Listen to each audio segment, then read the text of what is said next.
I'll treat myself to the extra long way of going home today, and then just turn off down some of the farmers' fields, turn off down some of the tracks on the farmers' roads, turn off some roads, some small roads. Although I am pretty cold right now, there's definitely a little chill in here. Doggy, doggy.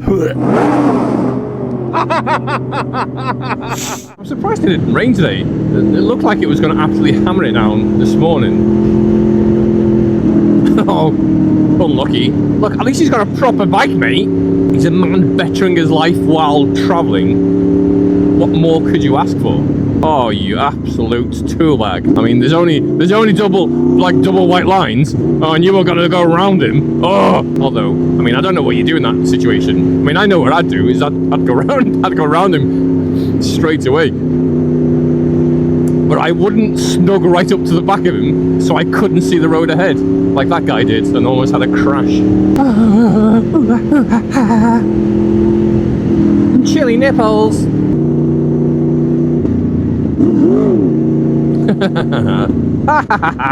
Whoa!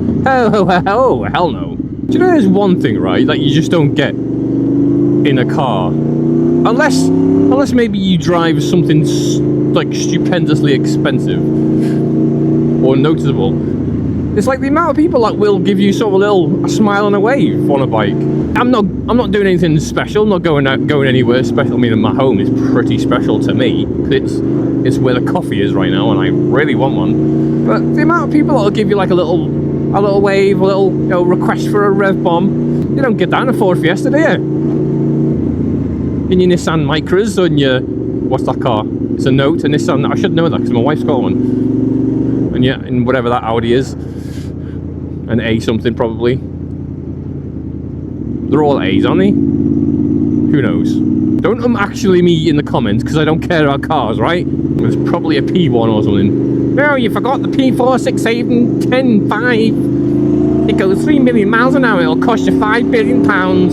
I used to be quite into my motorised four-wheeled vehicles, but mainly I was in because when I was really getting into driving and got my license when I joined the army in the early 2000s, we were all sort of in that boy racer hot hatch days of like Maxim and Max Power and stuff, where people were doing the Saab or the lights.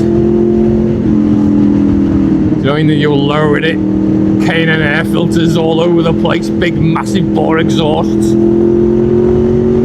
Your car was physically slower, but it looked fucking cool when we over tightened fan belts, so it sounded like you had a supercharger, because you like rev up and you do as it like whined, as the bearings were whining. Yeah, good old days. But they were all like, again, like Ford Fiestas, XR2s, like Escorts and stuff like that. XR3Is. Like, I've never really been that interested in like supercars. Not since I was a kid in the days of the Countach. So even the knowledge of those are, they're out of reach. They're posters on the wall and not something to really concern yourself with. Whereas you can buy yourself a Ford Fiesta XR2i that looks the tits. Strut braces, front and back, de-locked, de-badged, body kits, bumpers, bucket seats, Recaro, woohoo, suit you, sir. And then you smash it into a roundabout, about 70 miles an hour. Yeah, rip that front wheel straight off. I mean, theoretically, that could happen. That could happen to anybody. I don't know. It's just a theory. A game theory. Yeah, bitches. Wait, wasn't I supposed to turn off at some point? Oh, no, wait, no, that bit's not come up yet. That bit hasn't happened yet. It's coming up. It's coming up here. It's coming up, Millhouse. I was thinking about a little game, see if people realise, because about 90% of my vocabulary is quotes from stuff I've seen over my life. I'm essentially saying I don't really have an original thought in my body or my brain, where thoughts usually come from. Interesting. Yeah, I wonder how many people like pick up on the weird shit that I say. like the Saab or the lights comment and stuff like that. I mean, I date myself pretty badly. Not like I go out with myself, as in like I say things that denote my age, maybe? I don't know. Volvo. Snake, whatever. Oh, there's crap on the road. I'm already regretting my decision. There's something about riding an excessively loud bike down country lanes. Sometimes that makes me feel a little cringy. Like, it's so quiet, and then I come along and I'm just going like,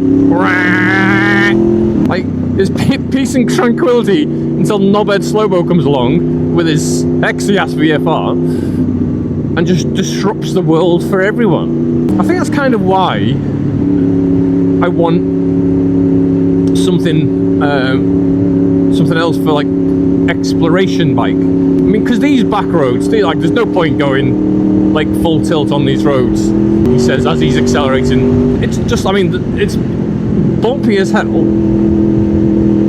I can't really get any kind of meaningful speed up, and I'm getting lobbed around all over the place. And to top it off, I'm being super loud. I was looking at the Scram 411, because essentially just because I keep looking at the Himalayan 411 and it's like, oh, have you seen the Scram? And I'm like, oh, no, I haven't. Let's have a look. Whoa. And I mean, let's be honest with you, look at all the colours, but I still think in terms of just a better bike for going on these types of roads and trails and stuff like that, is just the Himi 411. I mean, I was looking at the Transalp.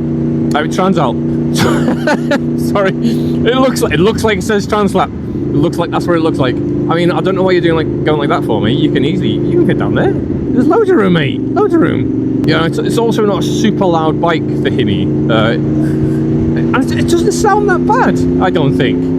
It's not copium. I mean, I know what kind of bike it is. You know, it's a 24 horsepower plodder, but what need do I of speed when I have the mighty VFR at my beck and call? Do you know what I mean? Although I was thinking it's a small theft risk, and then you got the back road blaster telling me it's got robbed.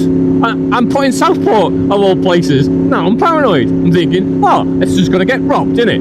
It's gonna get nicked. Are you waiting for? Oh.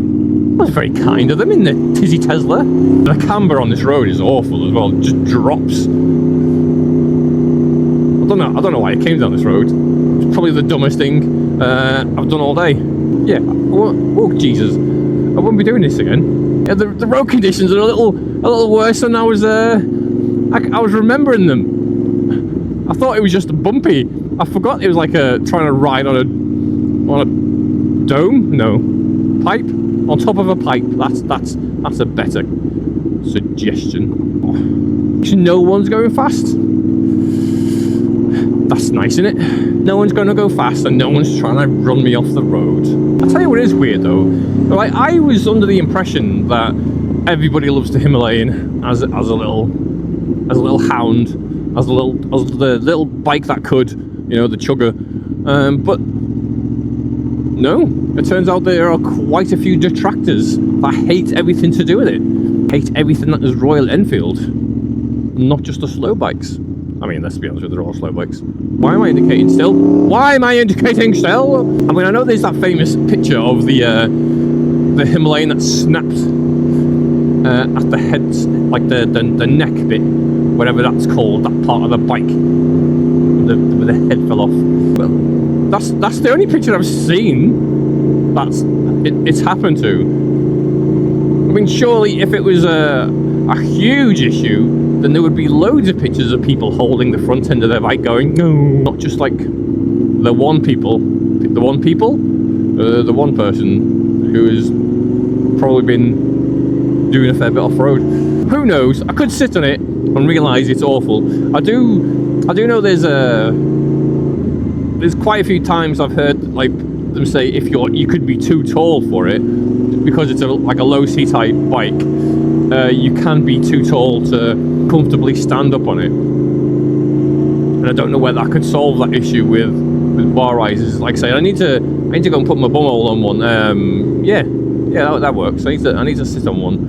Maybe I should do that at some point within the next couple of weeks off. Kind of I mean, it looks like it's an M bike.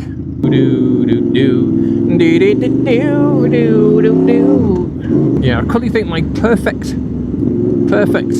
setup, or desired setup for motorcycles is 1 times VFR for all your daily VFR needs, 1 off-road biased adventure bike that's likely to start off with the Tenere, not Tenere, idiot, to start off with the Himalayan, and then transition perhaps into a woman, into a lady. Stop saying things like that. To transition into, like, do you know the Tenere, like around the 600 range maybe. I love the Africa Twin, right? I absolutely adore the Africa Twin. It just looks amazing and it sounds immense once you get that abomination of an exhaust off it. I don't know. It depends on how well my new found love for off-roading that I've never done before or even started yet goes. And I think bike number 3, I think I might have... I want to try a rotation bike. That sounds stupid. Let me explain. I want to try a bike. Essentially buy one, ride it for a summer, sell it. Buy a bike, ride it for a summer, sell it. So like no bike that I get too attached to. Just a bike that I buy, have some fun on, and then change. Because there are so many really, like, incredible little fun bikes. And obviously I'm not going to buy anything new because I'm not an idiot or rich, but there are so many bikes in, like, sort of the 2 to 3 grand or less price bracket that are absolute little blasts, like Fireblades R6s on. There was that 400, the Kawasaki, like 400. I can't remember what its actual thing was, but that was like an absolute blast of a machine to have on the roads, but not something I'd want to have forever. But I think that's either a long stretch goal of life or pipe dream. Let's find out. You never know. I could get my Himalayan, crash on the first track, get stranded out in the cold, never want to do it again.